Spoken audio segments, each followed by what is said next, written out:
बिस्मिल्लाहिर्रहमानिर्रहीम बिस्मिल्लाहिल-फ़त्ताहिल-अलीम अस्सलाम वालेकुम रहमतुल्लाहि व बरकातहू। DYHD सब्सक्राइबर, उम्मीद करता हूँ, दिल से दुआ करता हूँ कि आप सब लोग ईमान और सेहत की बेहतरीन हालत पे होंगे। मैं हूँ motivational speaker, leadership business coach, master trainer, language trainer professor M A Raza. आज की वीडियो में हमारा टॉपिक है जी आफाक नखला सीरीज़ उर्दू किताब स्वयं, यानी उर्दू की तीसरी किताब आफाक, उर्दू की तीसरी किताब, सफ़ा नंबर 1 और 2। सबको बनाया मेरे खुदा ने, बेसिकली हम्द है।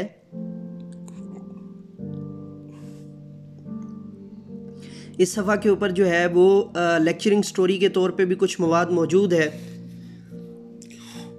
और आप इसके ज़रिए से जब आपने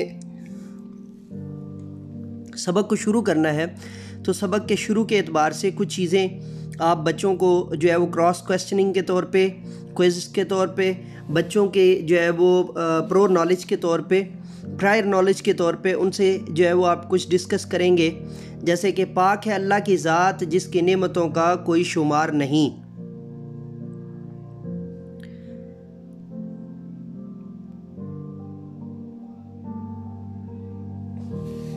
जिसकी नेमतों का कोई शुमार नहीं। आइए उसके नाम से शुरू करते हैं।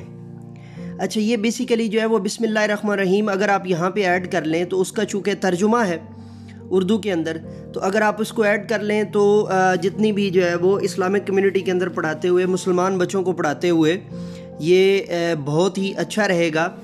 और डेफिनेटली जो है वो पाकिस्तान के अंदर तो आप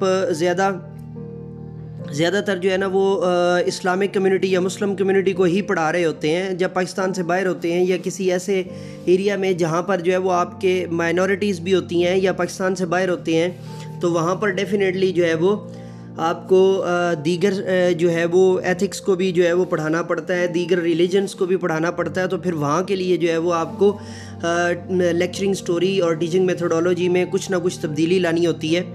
उसके लिए अगर आप जो है वो ट्रेनिंग सेशंस जो है वो मेरे उनको अगर सुने तो न सिर्फ आपकी टीचिंग मेथोडोलॉजी को चार चांद लगा देंगे, बल्कि आपकी टीचिंग मेथोडोलॉजी भी और निखर जाएगी। उसके लिए आपने क्या करना है कि इसी चैनल के प्लेलिस्ट के अंदर जो है वो teachers training session with professor M A Raza मौजूद है, तो उनके ज़रिए से आप उससे इस्तेफ़ादा कर सकते हैं। चलिए जी, सफ़ा नंबर 2 पे जो है वो अब हम्द जो है वो शुरू हो रही है। आओ पढ़ें। सबको बनाया मेरे खुदा ने, हर एक जाने हर एक माने, आम और आड़ू, सेब और सरदे, अंगूर केले फल मीठे मीठे। अच्छा, यहाँ पे ना 2-3 चीज़ें हैं, चूँकि हमारे यहाँ जो है इन चीज़ों का लिहाज बहुत कम रखा जाता है उर्दू के अंदर। अगर हम इन चीज़ों का लिहाज रख लें तो न सिर्फ हमारी उर्दू बेहतर हो जाती है, बल्कि उर्दू के अंदर जो है वो चीज़ें और निखर कर जो है वो सामने आ जाती हैं। वो क्या है, सबसे पहले तो इसके अंदर चूँकि रिदम दिया गया है, अगर आप रिदम को फॉलो कर लें, इसके अंदर जो काफ़िया और रदीफ़ का एक जो ताल मेल है ना, वो तो आपको इजीली जो है वो समझ में आ रहा है। सबको बनाया मेरे खुदा ने, हर एक जाने हर एक माने।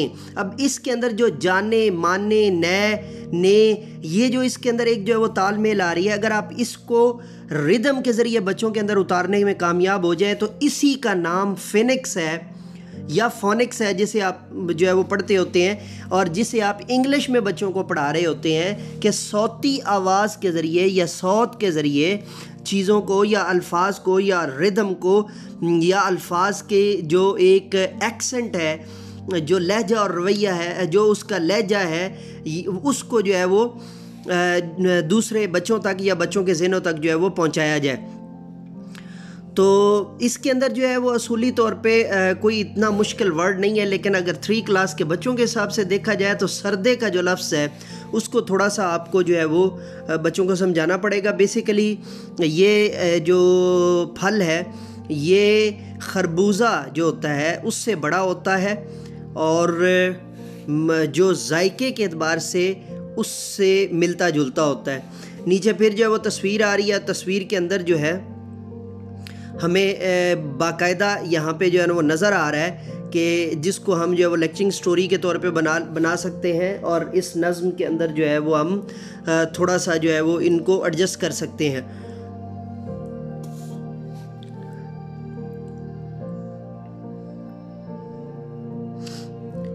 आगे सफ़ा नंबर 3 पे हम पहुंच चुके हैं जी। सफ़ा नंबर 3 जो है वो भी मैं जो है वो इसके साथ ही आपको ऐड करके दे रहा हूँ। पेड़ और पौधे, शाखों पर पत्ते। अच्छा, पेड़ जो है ना, यहाँ पे थोड़ा सा आपने जो है वो ख्याल रखना है, यहाँ पे थोड़ा सा गौर करना है कि पेड़ जो होता है वो पौधों के इकट्ठे मिलने से, जो ढेर सारे पौधे होते हैं उनसे जो है वो पेड़, एक तो ये मना किया जाता है, लेकिन पेड़ उस बड़े दरख्त को भी कहते होते हैं जिसके ऊपर जो है वो हर दफ़ा बहुत ज़्यादा फल लगता हो। ये दोनों जो है ना वो मतलब है कि हमारे पास डिक्शनरीज से जो फ़रंग आसफिया हो या फ़रंग तलफ़्फ़ुज़ हो शानुल्लाह ककी साहब की, उनके एतबार से जो चीज़ यहाँ पर जो है वो बताई जा रही है, वो मैं आपको बता दूँ कि पेड़ का एक मतलब ये होता है कि ढेर सारे जो है वो पौधे, दरख्त, और एक मतलब इसका ये होता है कि एक ऐसा दरख्त जिसके ऊपर ढेर सारे फल लगते हों और उसका फल जो है वो बहुत ज़्यादा जो है वो लोग जो है वो इस्तेमाल करते हैं। जैसे जामन होता है ना, जामन का पेड़ हम कहते होते हैं कि उसके ऊपर बेतहाशा फल लगता होता है। पेड़ और पौधे, शाखों पर पत्ते, फूल और खुशबू, हर सू जो फैले, कव्वे कबूतर रंगदार तोते। अच्छा, कव्वे और कबूतर के दरमियान मैंने थोड़ा सा वक्फ़ा लिया है। उसकी वजह यह है कि वहाँ पर जो है वो वक्फ़ा मौजूद है, ठीक है, जिसे आप इंग्लिश में जो है वो कॉमा कहते हैं, ठीक है, वो मौजूद है। तो इस वजह से कव्वे, कबूतर, रंगदार तोते। अब रंगदार तोते के दरमियान में मैंने वक्फ़ा नहीं किया, लेकिन अगर यहाँ पर भी आप वक्फ़ा कर लें तो जो उसका रिदम होता है, जो उसका वज़न है शायरी का, उसमें और ज़्यादा खूबसूरती आ जाएगी। इससे वज़न नहीं टूटेगा शायरी का। चील और चिड़िया सारे परिंदे, चील और चिड़िया सारे परिंदे। डियर सब्सक्राइबर, इसके नीचे भी जो है वो टीचिंग पॉइंट जो है मौलमाना नुक्ता नहीं है। तो ये थी हमारी आज की जो है वीडियो, आज का हमारा लेक्चर, आज का हमारा टॉपिक। नए लेक्चर और नए टॉपिक के साथ दोबारा आपकी खिदमत में हाज़िर होंगे। तब तक के लिए इजाज़त दीजिए। मेरे साथ मिलकर कहिए, इंसानियत की बेहतरी के लिए एक कदम और।